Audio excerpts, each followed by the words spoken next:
Saludos, somos el grupo número 4. Nuestro tema es Geoestadísticas y Sistemas de Información Geográfica, Python y R. Los integrantes son Stephanie Fortis, Luis Parrales y mi persona, Charis Pincay. Python es un lenguaje de programación de propósito general y código abierto que se utiliza en diversos ámbitos del software, como la ciencia de datos, el desarrollo de web y los juegos.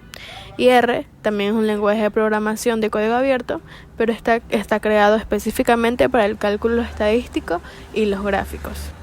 Tanto Python como R son lenguajes de programación que son ampliamente utilizados en la aplicación de técnicas de geoestadística y SIG, y ambos lenguajes tienen librerías y paquetes especializados que permiten realizar análisis espaciales, modelado geoespacial, visualización de datos espaciales, interpolación geoespacial y otras tareas relacionadas.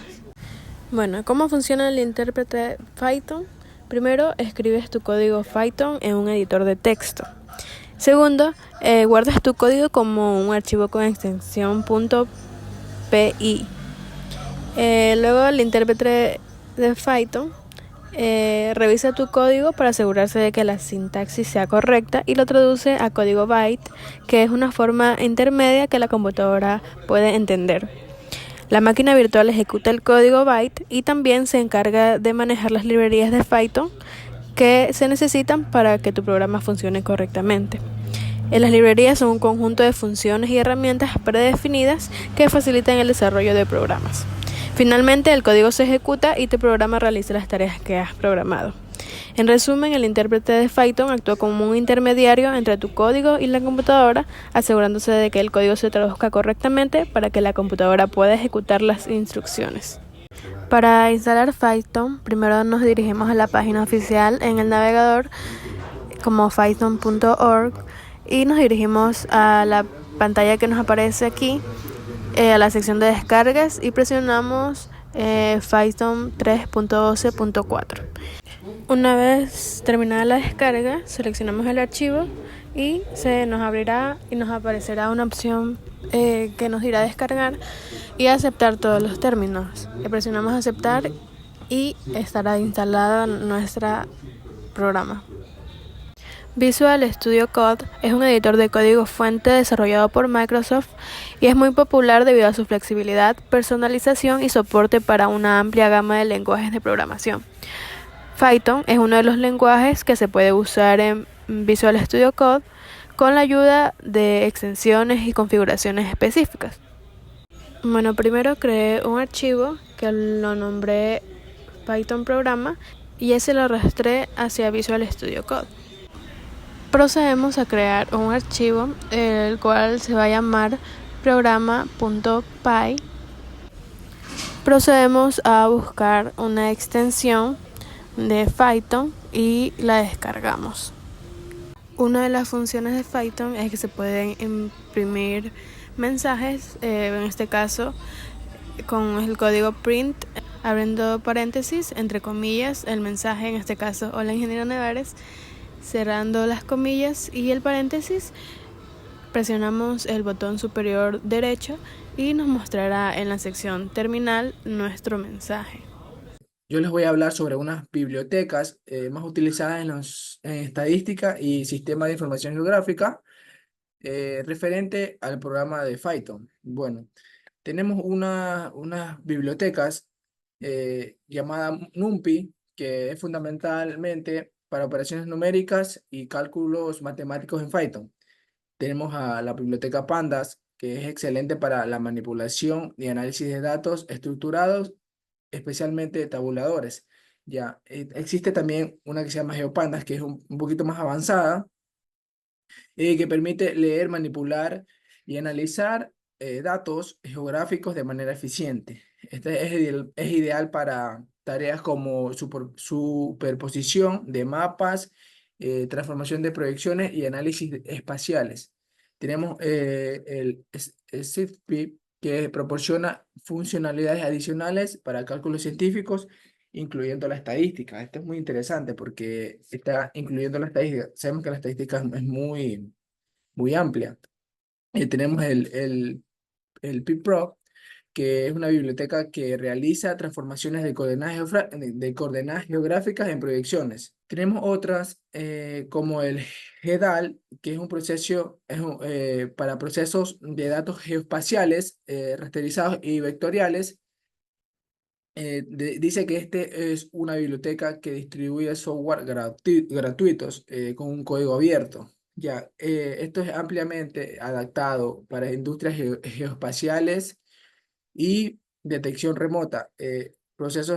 Son procesos subyacentes como software en ArcGIS, ya vienen generalizados de sistemas de información geográfica, como el QGIS, y así como más de 100 programas de software iguales. Tenemos el Matplotlib, que nos sirve para visualizar datos, analizar datos, ya sean datos reales o datos que ya están registrados por una Big Data. Tenemos el Stat Models, que es una biblioteca de análisis y modela datos espaciales, como lo dice su nombre, estadística, modelos de estadística, que ofrece una serie de funcionalidades que nos encuentra en bibliotecas más tradicionales como el SCLEAR. Aquí les vamos a dar unas bibliotecas que también están relacionadas a estadísticas y geoestadísticas y sistemas de información geográfica, pero para el programa de R o RStudio, que ese es el programa en sí que se usa. Uno de los más conocidos es el ggplot2. Se utiliza para crear una amplia variedad de gráficos, desde lo más simple a lo más complejo. Es decir, que podemos hacer de lo más fácil a lo más difícil, obviamente con su explicación y el uso de la manera más sencilla. Bueno, aquí tenemos que los datos, que viene siendo la data, es el conjunto de datos que quieres visualizar. Es decir, aquí ponemos el código, que es ggplot data es igual a datos, es decir, los datos que tú vas a ingresar ahí. Tenemos la estética, que la estética no es más que define cómo mapean las variables a las características visuales del gráfico. Ya puede ser ejes, puede ser colores, tamaño, etcétera. Entonces aquí, en los códigos, tenemos que la ggplot data es igual a datos, los datos que vamos a hacer, más las estéticas, disculpa, que viene siendo X, variable uno y Y, variable 2. Esto depende de las variables que vamos a poner, ya dije, como colores, tamaño. Esto va a depender mucho de nosotros, de lo que vamos lo que vamos a querer. Y las geométricas, esto definen el tipo de gráfico. Ya quiere hacer puntos, líneas, barras, círculos. Esto depende de nosotros. Entonces hacemos toda la codificación y le agregamos el geom, que viene siendo la geométrica, que viene a ser lo que nosotros decíamos. Ya tenemos el IMET, que se utiliza para ajustar modelos que incluyen tanto efectos fijos como efectos aleatorios. Dice que los efectos fijos son parámetros comunes a todos los individuos, mientras que los efectos aleatorios varían entre individuos o grupos, es decir, que son muy diferentes estos dos tipos de efectos fijos, así que hay que tenerlos en cuenta. Tenemos ahora paquetes específicamente para agricultura de precisión, que investigamos específicamente para la materia, ¿sí entiende?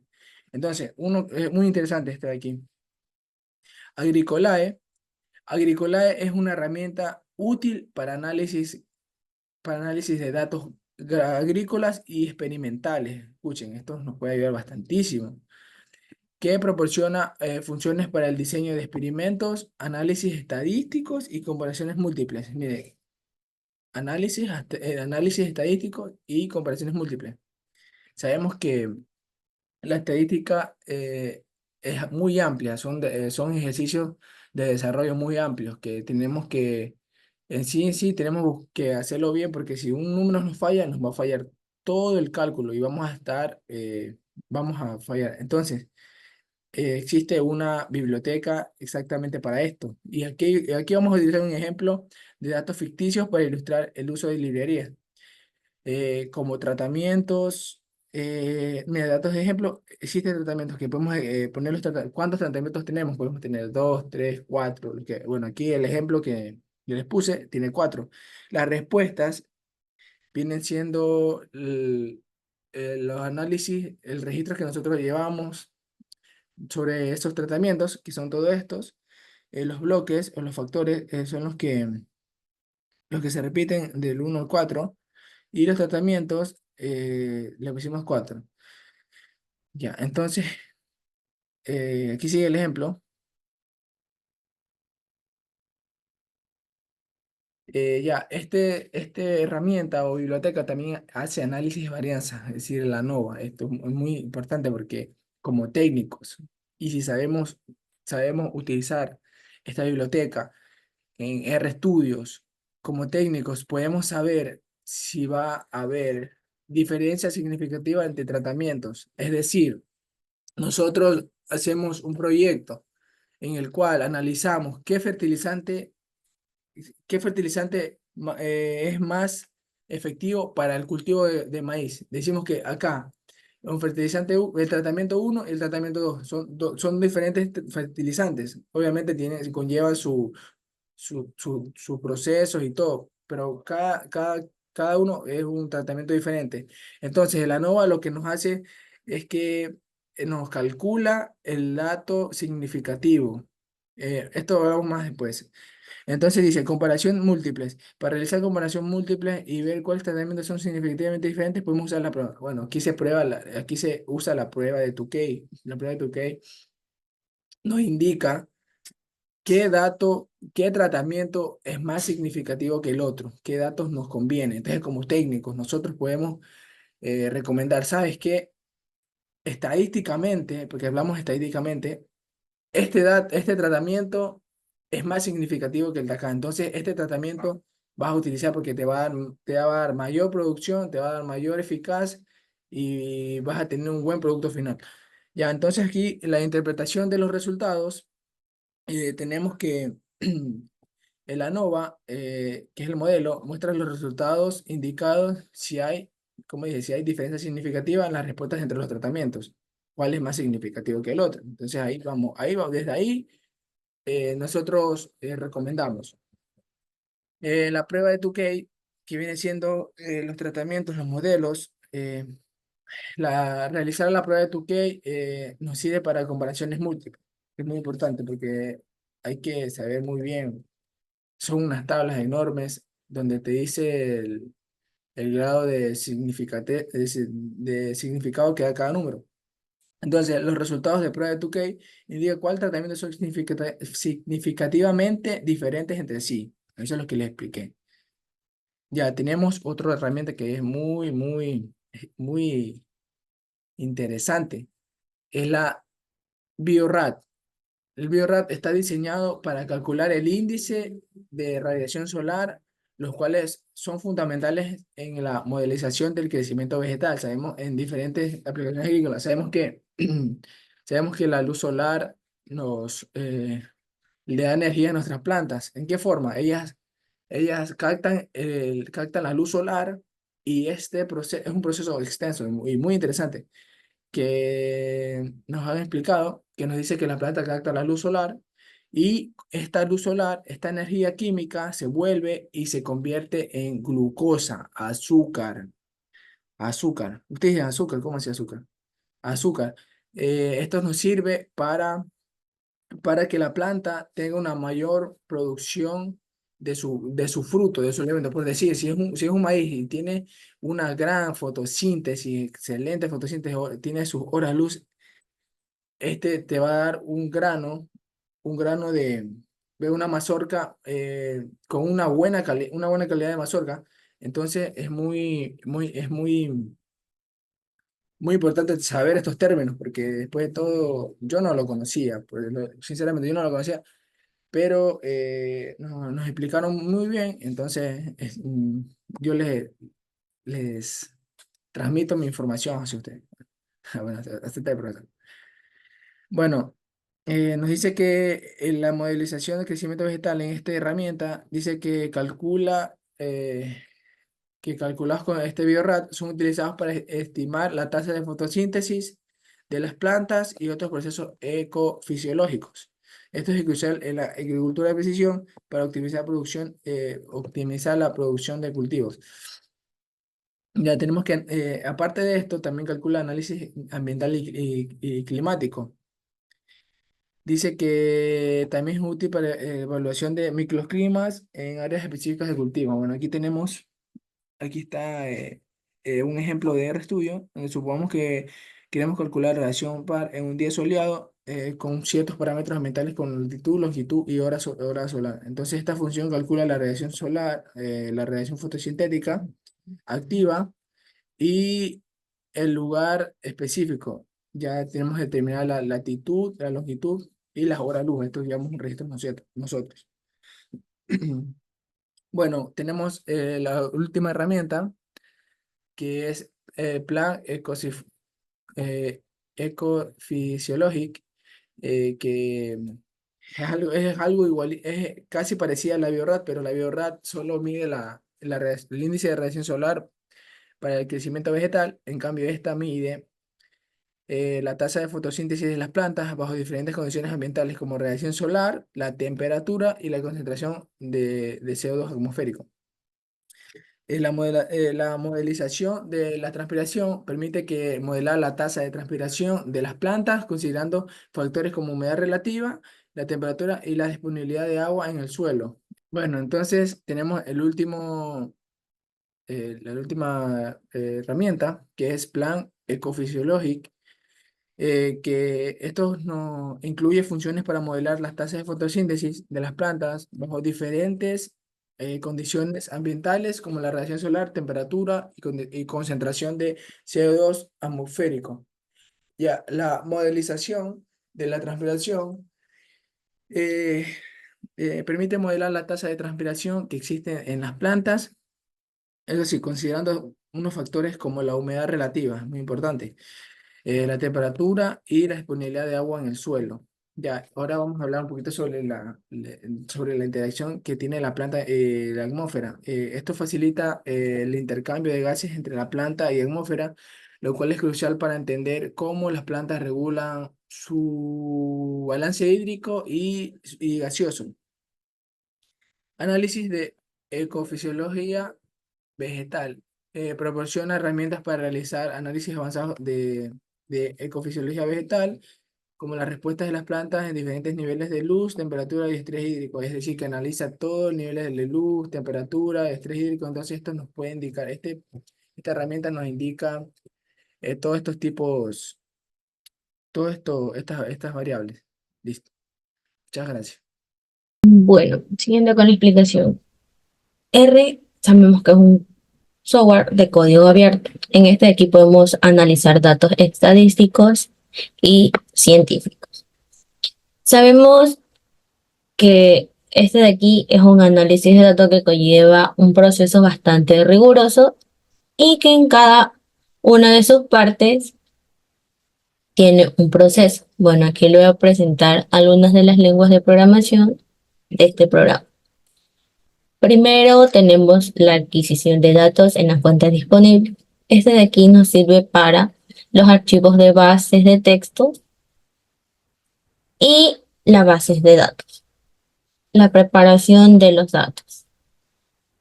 Eliminan valores extremos o datos incorrectos que se encuentren duplicados. Análisis de datos. Esto de aquí crea la agrupación o clasificación a través de los modelos previstos. La aplicación de resultado. Este de aquí aplican modelos predictivos a una serie de datos históricos que resulten un poco precisos. Ya. Este programa también tiene algunas características técnicas. Por ejemplo, que la podemos aplicar en cálculos a conjuntos de valores sin necesidad de logaritmos completos. También puede ser invocado desde otros lenguajes como es Python, que anteriormente ya se explicó. También tiene algunos usos. Estos de aquí permiten que uno de los lenguajes de programación es más populares para la estadística y ciencia de datos. También este programa es muy utilizado en investigaciones científicas, econometría y bioinformática. Como podemos ver, R también tiene una consola. Esta de aquí nos ayuda a poder comunicarnos mejor con el programa. también tiene algunos paneles de estudio que este de aquí nos ayudará a manejar un poco más fácil este programa. Bueno, aquí le voy a dar una breve explicación de cómo podemos utilizar o cómo vamos a utilizar el programa R en QGIS. Primero tenemos que ubicar todos los códigos de este programa. De ahí vamos a ubicar o a seleccionar las capas que vamos a utilizar. Ya. Una vez agregadas estas capas, las capas vectoriales, tenemos en la parte de arriba la opción de root. Esta de aquí la presionamos para que así nos arroje los resultados de los códigos de la capa.